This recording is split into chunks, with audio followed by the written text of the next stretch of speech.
Қолхат жазудың негіздері. Егер біреуге қарыз беріп жатсаңыз, қолхатты қалай жазу керек? Біріншіден, сіздің аты жөніңіз толығымен, ЖСН толығымен, тұрақты жеріңіз толығымен. Сізден қарыз алып отырған адамның аты жөні, тұрғылықты жері, ЖСН номер толығымен жазылу керек.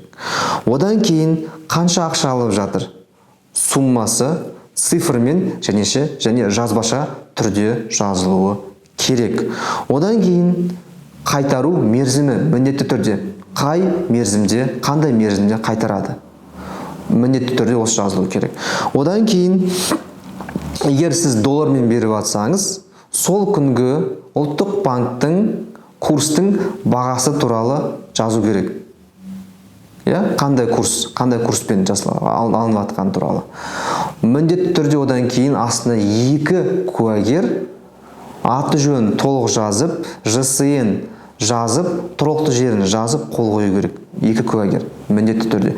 Егер осындай қолхат болса, ертең қарызды қайтармай қойса, жаңа сіздің қарыз алып жатқан танысыңыз, сот арқылы өндіріп алуға болады. Әрине, енді подписка жазуды ұмытпаңыздар, лайк басып отырыңыздар, сіздердің комментарийлеріңізді күтемін. Енді осындай қазақи YouTube каналдың ары қарай өрбіп өнуіне көмегіңіздеріңізді сұраймын, бөлісе отырыңыздар.